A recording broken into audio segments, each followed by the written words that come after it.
and just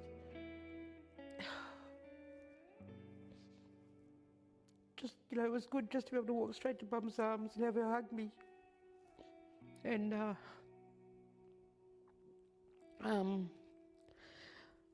got to talk to Monty Joyce and that, and Mum was just crying, and it was just, we only had a short time there with her, and I just said, Mum, I'm coming back tomorrow.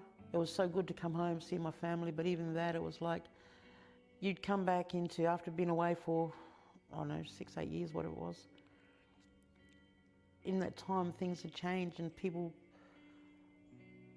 you know, you had to adjust and fit back into family life again. But I dealt with a lot of things.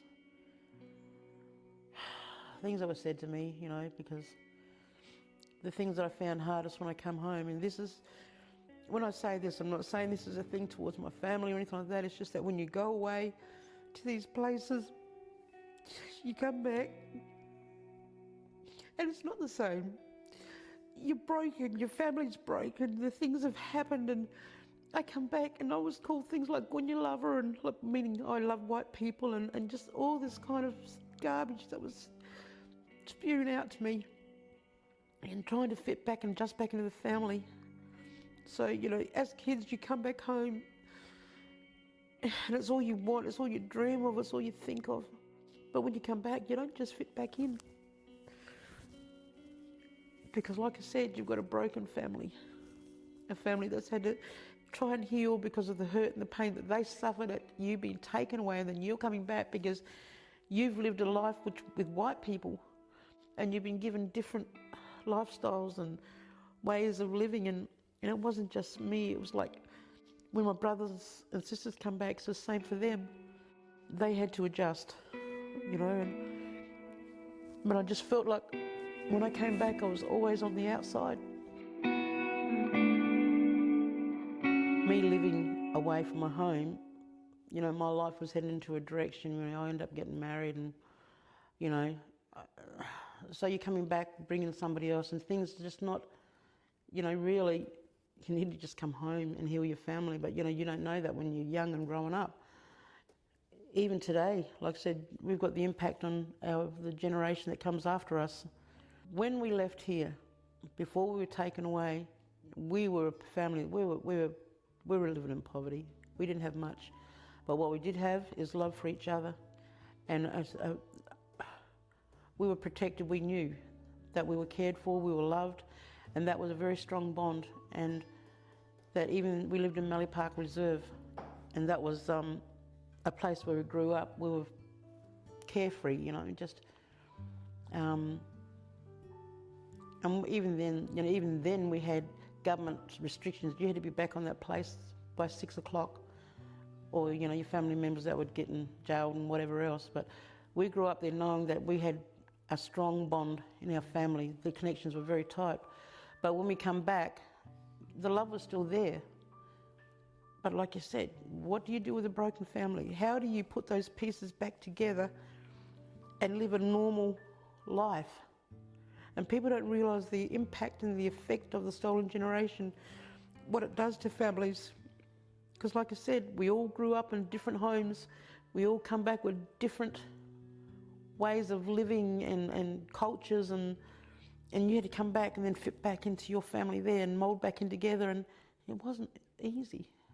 And even today, that impact has passed down to the next generation, and now possibly to the next. When I came back and saw my family, my mother and them, they were still living in the scrub, and I felt a little bit ashamed because I came home. And the other kids were still in Adelaide. Yeah. So you went back and lived on the street under the bridge, and would go up to where his brother and cousin was at Stewart House in North Adelaide, and they would throw food over the fence or a blanket or whatever so that he could live on the street and see them. I was happy to visit him from time to time just to keep an eye on him, and I visited my other brother and just to check on them, and I went down to Semaphore to see the others that were down there, but they were fostered out, and so I missed them. But so that was the life that I was living in the streets in Adelaide. But I stayed for about a year and a half. I came back to Port Lincoln, eventually got work, and then shifted away to Western Australia, and this worked over there, and that's where I met my wife. They all started to come home after we came back here. When Howard came to live with us, my family, my mum and dad were both taken away and put in the mission, and my mum grew up in the mission, and so they understood his life. They were really positive.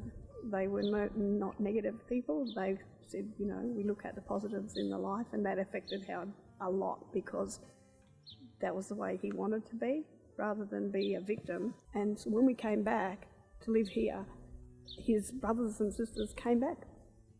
And they came back like a year apart. They all came back, and it was really sad, because they'd been away so long. Cousin, the one that was 2, when he came back, didn't realise his family was black. Totally shocked that his mum was black. Yeah, he ran off into the scrub, so they just let him sit there on the hill. When I was taken away, I went because I was there to protect the other little one. Some of them were taken at a very, very young age. Goodness knows what they went through, because I was only there for that 3-year period, and then after that, I don't know what happened to them at the time, but I think that losing that contact from their families had a lot of impact on them.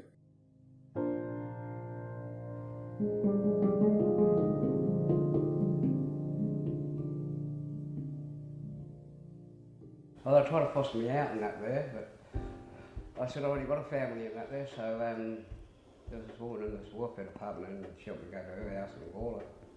So I used to go out there on the weekends, sit with her son and go play sport and all that there, and then go back to the home.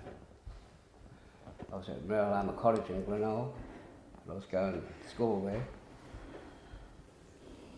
and I didn't want to be fostered out with anyone. I had offers to go Sydney and all that, I turned it all down. It was the jockey, I turned that down. I told Mac Williams I wanted to stay put, I'm living back home. Yeah, no worries. I was only going to Water to find my way home anyway. That's why I went that way, because when I went there it was a dirt road, where the old bridge was and that there, with the creekers. I used to go there and look for yabbies and that there. It brought me back from home when I was in Mallee Park. So I used to go Water there and go down to the creek bed there and catch yabbies. I wanted to go home. That's all I talked about. I want to go home to my mum, my brothers and sisters. I just want to go home. Nobody was listening. So I played up there, and so they said they couldn't look after me no more. So I went to another home. It was called Hay Cottage. I'm not a good black tracker, I must say that, because I ended up in Melbourne, Port Lincoln. That's why I tell my grannies nowadays I was not a good black tracker. I ended up in Melbourne, and yeah, and that's when we was 2 of us were put back on the train.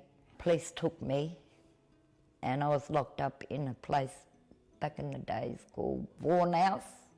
I just wanted to go home to my mum, my aunties and my uncles, my family. She said, right, we're going to break you in, because I was a run-amok. They took me bush, showed me, we went galda hunting. Coming back was sort of hard for me with my other cousins and that. I guess they very distant from me, so I had to make friends with white fellas, and then I was called a coconut. So yeah, it did hurt for a long time. I'm glad I come home in the end and spent 4 years with my mum. Then she passed away. She passed away when I had my oldest son in December. And my mother passed away in January. In them 4 years, she taught me a lot of things.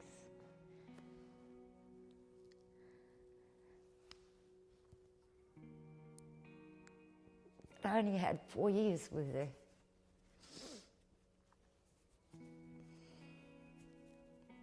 I'd hate that to happen to any other children. It's wrong.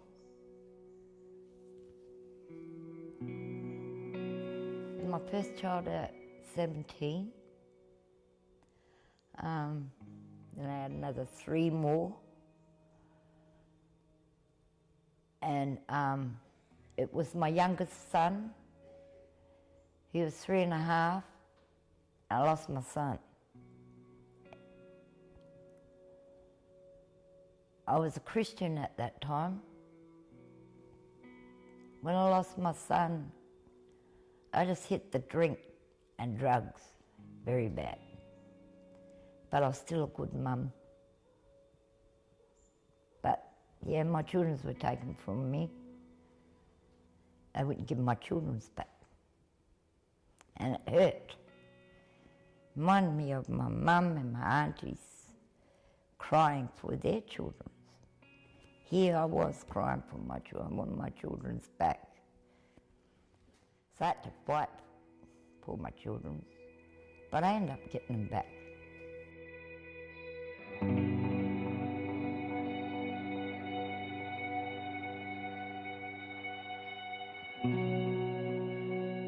By the time I was born, like I said, all my cousins on my mum's side were all taken. It was, you know, stolen generation mob. And Mum and Dad broke up, I don't know, about 3-4 months after I was born. So yeah, from there, Mum probably would have came back home here, Port Lincoln, and so from 70s, I suppose, my grandmother grew me up. My grandmother, my father's mother, and my father's baby sister. So we were passed around this way and that way till Dad found another woman, and we ended up staying with her for about 2-3 years. Dad was with her. She was from another lot. When they broke up, me and my sister ended up on the streets. So we ended up becoming Water Estate too. By I don't know, about 7, 8, 9 years old, 10, whatever. I didn't even know they were stolen until I came back and they told me all about it. Yeah, we lost all connection to country. You know what I mean? Yeah, and that's what I miss, you know, the oldies telling us stories about our boundaries and where we got to go and where we're allowed to go and where we're not allowed to go and all that. That's what I miss, you know, listening to the stories from what the oldies told us years ago. Yeah, and our identity, eh? Yeah, simple as that, yeah. My mother is Sharon Richards. Nana Vera, her mum, gave mum to her best friend to save her from being taken from the welfare. And mum was given away as a baby after she was born at the Port Lincoln Hospital here in Port Lincoln. You know, they'd done that to save her from being taken. You know, before she had me, she was going through a lot of identity issues around, you know, who she was. But yeah, mum ended up getting sick. You know, she ended up, because of, you know, the disconnection from family and that, she ended up having a breakdown and ended up with mental health conditions. I remember mum coming out and saying, "Oh, I thought they weren't going to take her yet. And then she started crying and screaming for me while they, took me and put me in the car. The next thing I knew, I was on a bus to Adelaide.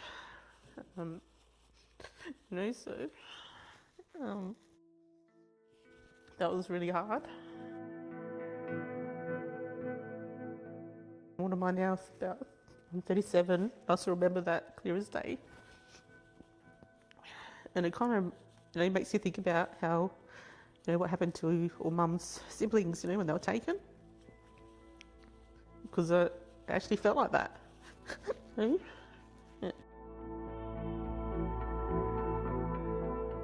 I was really depressed and feeling misplaced in life, and even within the family that, took me in and looked after me. But I never really felt whole. It was like something missing. I guess I had to track down Mum as well. She was living in the nurses' nuns' home, with the nuns in Adelaide, and ended up tracking her down and reconnecting with her in Adelaide. She gave the best hugs. She was just real bubbly and nothing but love, yeah. I rang every Richards in the phone book for Port Lincoln. No one told me that they couldn't afford to have the phone on, so obviously I couldn't get no one. Had all these, strangers say, "Oh, who are you looking for?" There's been a major impact on the next generation from, John's generation, it's just like a ripple effect, because even the younger generation, you can see it kind of impacts on them as well.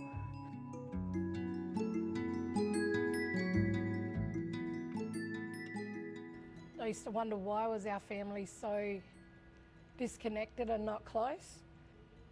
They started to talk about the stolen generation and how they were all taken away. Then it started to make sense on how everybody didn't connect when we'd visit. There was a lot of alcohol and people were always, like drinking to suppress the pain. They were trying to cope with all this pain and heartache. I didn't know how deep and how big this story was in our family until, the uncles and aunties really started to talk about the impacts of what happened and how they were taken. And it took a lot, because a lot of them didn't want to talk about it. There was so much pain. We always sort of wondered why the family wouldn't stand up and fight for you, who you are, where you're from. Looking after your culture, looking after your family.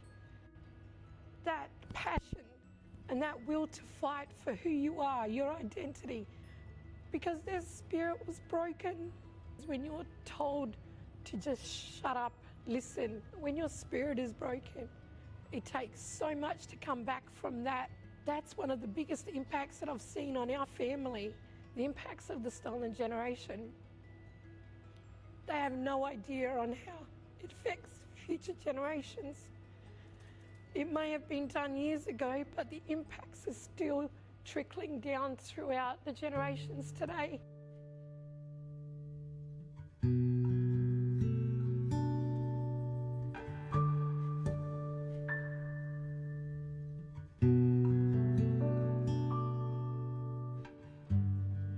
They took credit for our upbringing, our health, our education, while we were under their care and control. When they released us, they didn't give a stuff about us. They took credit for the positives, but not for the negatives. Our old people were very, very close and supportive of each other and their children. They were caring and sharing, humble people and protective of each other and family. Most of the children in the institution that I knew were traumatised by being taken away from their families. My family is grieving, suffering depression and traumatised by what has happened over time in regards to the stolen generation policy. We may go home, but we cannot relive our childhood. We may reunite with our mothers, fathers, sisters, brothers, aunties, uncles, communities, but we cannot relive the 20, 30, 40 years that we spent without their love and care. And they cannot undo the grief and mourning they felt when we were separated from them. We can go home to ourselves as Aboriginals, but this does not erase the effects inflicted on our hearts, minds, bodies and souls by caretakers who thought their mission was to eliminate us as Aboriginals. Us children that were taken away and those that we left behind all had to cope with depression, survive the pain and put up with hearing the crying. We all had to recognise the signs of suicide, guiding and supporting each other through grief. We all had to grow up with the stigma and cope with the hate and animosity churning within our souls. The cycle of the stolen generation has repeated itself on some of our family members. As Charlie Perkins said, we cannot live in the past, but the past lives in us. The government may say sorry and whatever else, but they cannot undo what has been done to us as individuals, families and communities. We want the government to be held accountable. We want to be fairly and justly compensated, provided counselling and for healing to take place, given a better life, given status in our own communities, given whatever else is required to unite our families, given a second chance in life, given land to set up a healing place.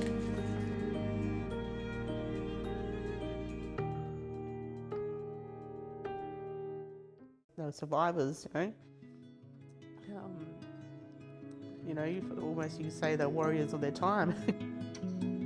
What the wider community needs to understand is that we are entitled to being who we are. We are proud people, we are a people, we are part of a nation. We are entitled to embrace our heritage, our culture, and for it to be acknowledged here safely. We are the first people of this country. We see our hope in our grandchildren